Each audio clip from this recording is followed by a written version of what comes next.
Le Seigneur soit avec vous. Évangile de Jésus-Christ selon saint Marc.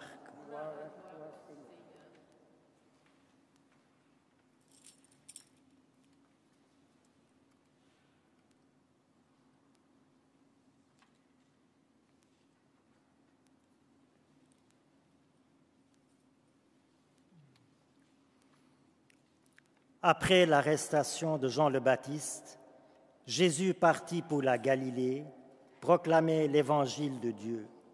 Il disait : « Les temps sont accomplis, le règne de Dieu est tout proche. Convertissez-vous et croyez à l'évangile. » Passant le long de la mer de Galilée, Jésus vit Simon et André, le frère de Simon, en train de jeter les filets dans la mer, car c'étaient des pêcheurs. Il leur dit : « Venez à ma suite, je vous ferai devenir pêcheurs d'hommes. » Aussitôt, laissant leurs filets, ils le suivirent. Jésus avança un peu, et il vit Jacques, fils de Zébédée, et son frère Jean, qui étaient dans la barque et réparaient les filets. Aussitôt, Jésus les appela. Alors, laissant dans la barque leur père Zébédée avec ses ouvriers, ils partirent à sa suite.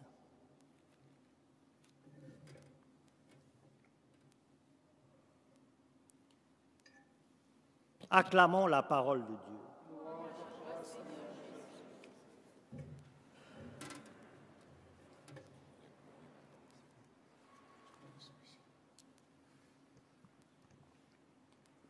Vous l'avez entendu, c'est l'évangile de l'appel des premiers disciples. Jésus appelle Simon-Pierre et son frère André, puis il appelle Jacques et Jean, son frère, les fils de Zébédée. Alors j'aimerais vous parler ce matin de l'appel de Dieu, de la voix de Dieu dans nos vies. Frères et sœurs, Dieu ne cesse de nous appeler. Il ne cesse de nous appeler depuis le néant jusqu'à la vie éternelle. Il nous appelle d'abord du néant à l'existence. C'est l'appel à la vie biologique. Il nous appelle ensuite par le sacrement du baptême à renaître à une vie nouvelle par l'Esprit Saint, à une vie spirituelle. Il nous appelle ensuite par le sacrement de la communion à grandir en sagesse et en grâce, en nous nourrissant de son corps. Il nous appelle ensuite, par le sacrement de la confirmation, à témoigner de notre foi dans le monde avec assurance, par la force de son Esprit Saint. Il nous appelle aussi, par le sacrement de la réconciliation, de la confession, à nous remettre sans cesse sur le droit chemin, à chaque fois que nos cœurs s'éloignent des voies du ciel. Devenus adultes, face à nos choix de vie, il nous appelle soit à la vie consacrée par le sacrement de l'ordre, soit à la vie maritale par le sacrement du mariage. Il nous appelle quand nous sommes devenus avancés en âge. Il nous appelle par le sacrement de l'onction des malades à nous revêtir de l'onction sainte pour franchir, pour passer l'étape de la mort dans la paix du Christ et accéder à la vie éternelle. En dehors des sacrements, Dieu nous appelle aussi à travers l'univers, en voyant l'harmonie, en voyant la beauté, en voyant l'immensité de l'univers. Dieu nous appelle à tourner nos regards vers l'auteur de ces merveilles. Et Dieu nous appelle, bien sûr et par excellence, dans sa parole, dans la parole de Dieu. Aujourd'hui, c'est le dimanche de la parole de Dieu. Il nous appelle par excellence dans sa parole, dans la Bible, qui est une parole qui n'est pas figée, mais une parole active, agissant dans le quotidien de nos vies. Une parole qui m'appelle, qui m'interpelle, qui m'éclaire, qui me guide selon mes aspirations profondes, selon mes désirs profonds, selon mes doutes, mes questionnements, mes interrogations dans la vie.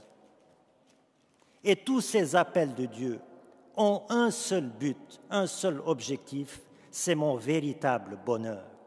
Dieu m'appelle toujours pour mon bonheur. Mais alors, la question qui se pose, c'est celle de savoir comment savoir si c'est vraiment la voix de Dieu qui m'appelle. Comment reconnaître que c'est la voix de Dieu qui m'appelle, qui m'interpelle dans ma vie? Eh bien, principalement par deux signes. D'abord, une transformation concrète. Si la voix de Dieu produit en moi une transformation concrète et positive. Deuxième signe, si la parole de Dieu produit en moi une paix profonde, une paix durable, une paix intérieure. Alors, premier signe pour savoir que c'est vraiment l'appel de Dieu, la voix de Dieu dans ma vie, une transformation concrète dans ma vie. L'appel de Dieu est un appel transformant. Quand Jésus appelle ses 12 disciples, il transforme leur vie. De pécheurs, d'agriculteurs, de collecteurs d'impôts, de zélotes, ils deviennent des martyrs de la foi, des témoins de la foi, après avoir tout quitté pour suivre Jésus. Aujourd'hui encore, Jésus transforme la vie de médecins, d'ingénieurs, de pharmaciens, d'informaticiens qui quittent leur profession pour suivre Jésus comme prêtre dans son Église. Mais l'appel transformant de Dieu n'est pas un appel qui est réservé exclusivement aux prêtres. C'est un appel universel pour transformer la vie de tout être humain, des ténèbres à la lumière, du mensonge à la vérité, de l'orgueil à l'humilité, de la colère à la douceur, etc., etc.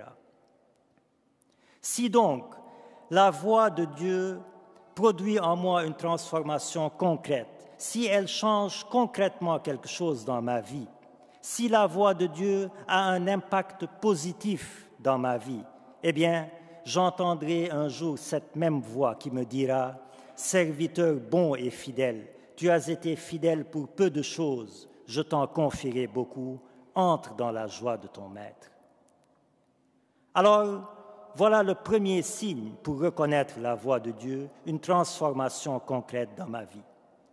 Deuxième signe, la paix intérieure durable qu'elle me procure.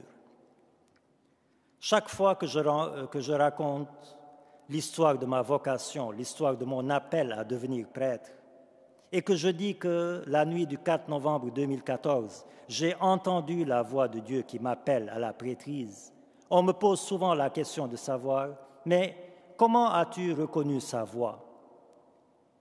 Comment sais-tu que c'est Dieu lui-même qui t'a appelé? Est-ce que tu l'as entendu de tes oreilles? Et je réponds souvent, ce n'est pas une voix qui s'explique, mais qui s'expérimente.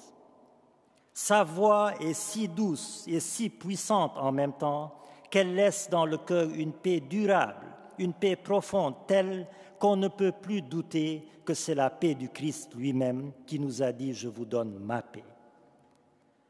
Alors la voix de Dieu dans nos vies, c'est cette voix qui pacifie le cœur humain de la paix de Dieu lui-même. Quand on doit prendre une décision quelconque dans nos vies, la décision qui me procure la paix intérieure, c'est celle-là la bonne décision. La décision qui me tracasse, qui m'incommode, qui me tourmente, qui m'inquiète, n'est pas souvent la bonne décision. Alors voilà, frères et sœurs, deux signes qui nous permettent de reconnaître que c'est la voix de Dieu qui nous appelle dans nos vies. Une transformation concrète et positive dans ma vie, une paix durable et intérieure. Alors, frères et sœurs, dans les appels vertigineux et dérisoires des sirènes de ce monde, demeurons ouverts à la voix de Dieu, demeurons réceptifs aux appels de Dieu. Et comme on parle d'appel, bien sûr, je ne peux pas m'empêcher de penser à l'appel à devenir prêtre. Vous savez combien nous manquons de vocation dans notre Église. Alors je veux lancer un appel à tous les jeunes qui m'écoutent.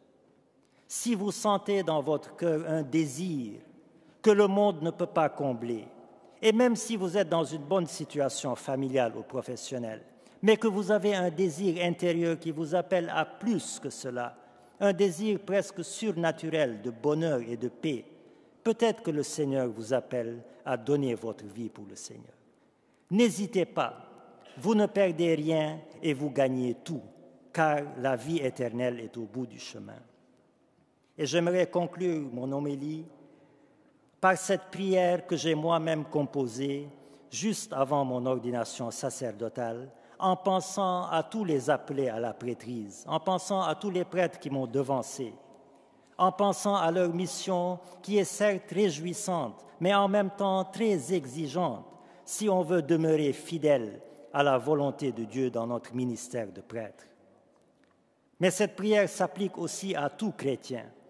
Il suffit de remplacer le mot prêtre par chrétien et ça ne change absolument pas le sens. Alors je dis, Seigneur, toi qui nous as appelés à devenir prêtres, fais de nous des prêtres proches de ton peuple.